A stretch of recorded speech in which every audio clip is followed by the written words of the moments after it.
If a man breaks into a house, they shall kill him and hang him in front of that very breach in the wall. These aren't the words of some fictional dystopian dictator. This was actual law under Hammurabi's code nearly 4,000 years ago. Breaking into someone's house was a guaranteed death sentence. I've spent months studying ancient justice systems, and what strikes me most isn't just their brutality. It's how practical they were for societies without modern policing or prisons. Today we're comparing 3 eras of justice to see how punishment evolved from public execution to rehabilitation, and whether our ancestors were savages or simply pragmatic in ways we've forgotten. Hanging bodies from house walls, Hammurabi's brutal burglar justice. You ever wonder what happened to thieves before we had police? I found something that'll make your jaw drop. Babylonian burglars literally became home decorations. And I'm not even exaggerating. Let's talk about Hammurabi's code. This 4,000-year-old legal system from ancient Babylon that didn't mess around with property crime. These guys took theft more seriously than modern parents take their kids' screen time. And when I say seriously, I mean deadly serious. Under Law 21, if you broke into someone's house, you were basically signing your own death warrant. The law literally states, if a man breaks into a house, they shall kill him and hang him in front of that very breach in the wall. No trial, no jail time, no second chances, just straight-up execution. It didn't even matter if you were stealing a loaf of bread or the ancient equivalent of the family jewels. Break in, game over. Here's the crazy part. They'd kill you right at the crime scene, not in some private execution yard, but right where people could see it. Maximum visibility was the whole point. They weren't trying to be discreet about justice. They wanted everyone in the neighborhood to get the message loud and clear. They'd use methods like impalement, drowning, or just straight up beating you to death. Nothing fancy, just efficient and public. The Babylonians weren't concerned with humane execution methods or your last meal requests. They were all about making sure you died in a way that would scare the living daylights out of anyone thinking about doing the same thing. And check this, after you were dead, they'd hang your body from the actual hole you made in the wall. Imagine walking down a Babylonian street and seeing corpses hanging from houses. That's not a Halloween decoration. That's Tuesday in ancient Babylon. The body would just stay there, decomposing in the hot Mesopotamian sun, as a gruesome billboard that basically screamed, "Don't even think about it." This might seem insanely brutal to us today, but there's a logical explanation behind it. Babylon didn't have squad cars, patrolling neighborhoods, or security systems with motion sensors. No police force meant they needed deterrence that would make people think twice. Nothing says don't steal like seeing your neighbor's body rotting from their break-in spot for days or weeks. The social structure of Babylon placed massive importance on property rights. In a society where most people lived close to subsistence level, stealing someone's property could literally threaten their survival. So the harsh punishments weren't just about being cruel. They reflected how seriously they took the protection of what was yours. The law didn't care if you were stealing because your kids were starving, or if you were a career criminal. The punishment was exactly the same. There was zero consideration for circumstances or motives. You broke in, you died, end of story. The system wasn't concerned with rehabilitation or understanding the root causes of crime. It was purely about consequences. Contemporary accounts suggest these public executions actually worked as deterrents. I mean, would you risk breaking into someone's house if you knew you'd end up as a grisly lawn ornament? Probably not. From hand to stump, medieval thief's journey through justice. Fast forward 2,000 years and apparently someone thought, you know what? Maybe we don't need to kill every thief. Let's just chop off the part that did the stealing. But here's what medieval justice systems never advertised in their brochures. The amputation was often just the beginning of a punishment that lasted until your dying day. In medieval Europe, theft took a different turn. Instead of turning you into a home decoration like in Babylon, they'd just make sure everyone knew you were a thief forever by removing the hand you stole with. Think about it. No rehabilitation programs. No community service. Just a quick blade and boom, you're marked for life. The actual process was absolutely brutal. Picture this. You're dragged to the town square, where everyone's gathered like they're about to watch the medieval equivalent of a blockbuster movie. There's no anesthesia, no sterilized medical equipment.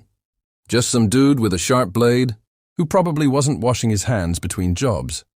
If you were lucky, they'd pour hot oil on your stump to cauterize the wound. Which is like saying, good news. We'll stop the bleeding by burning you more.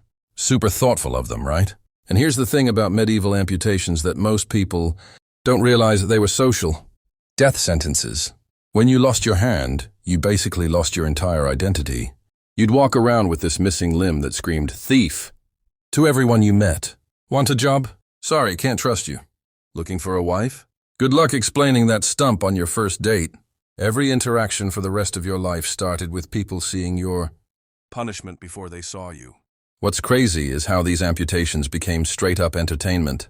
Town squares would fill up with spectators bringing their kids to watch the show. Imagine taking your family to see a hand chopping on Saturday instead of going to the movies. People would cheer and jeer. Medieval justice was literally public theater. And you were the unwilling star of the show. But medieval Europe did show some tiny signs of progress compared to Babylon.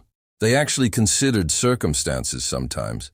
If you were stealing because there was a famine and your family was starving, you might just get branded instead of losing a hand.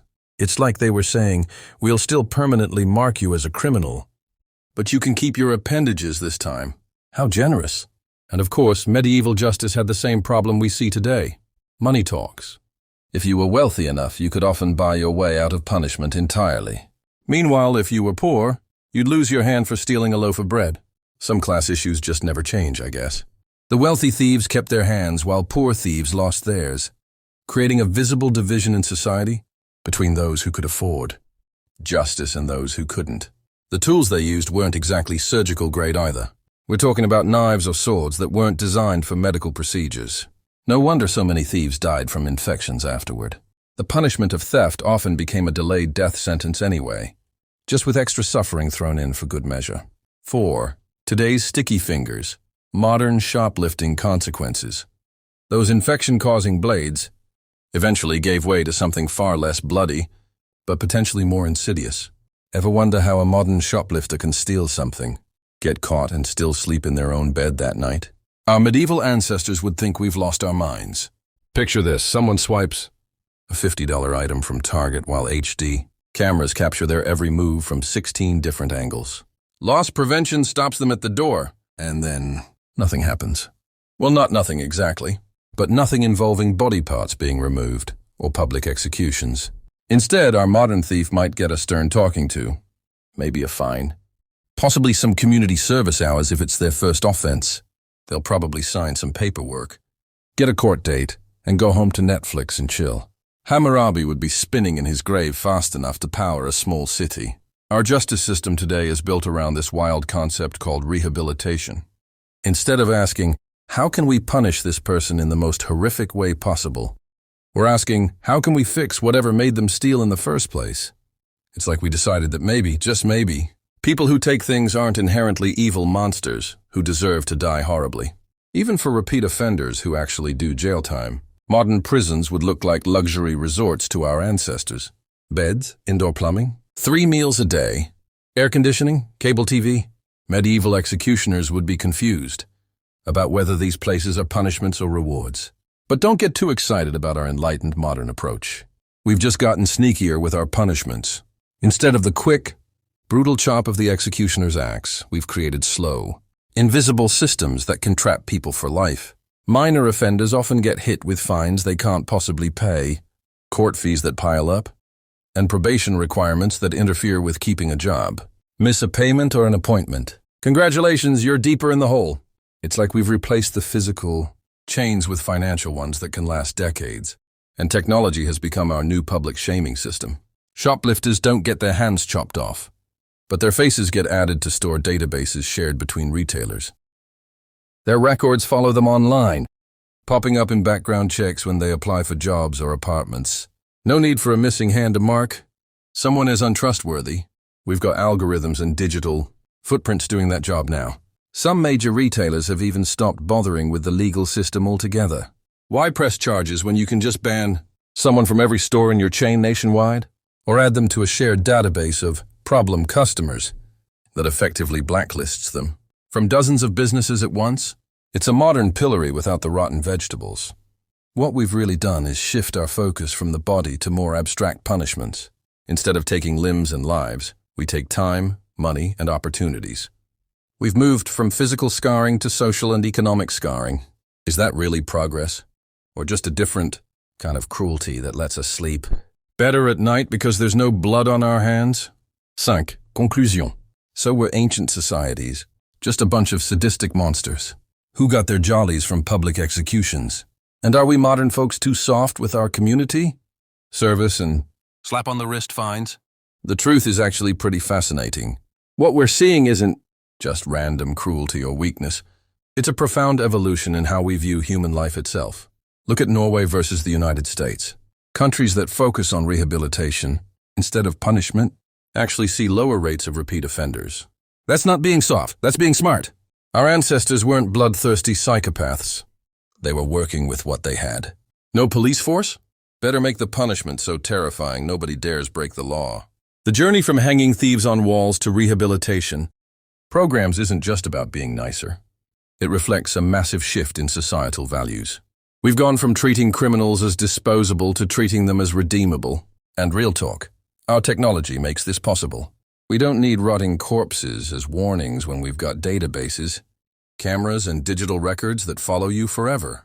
So maybe next time you're annoyed by that security camera watching you shop, just remember, in another time, you'd be staring at something way more disturbing. Progress, am I right?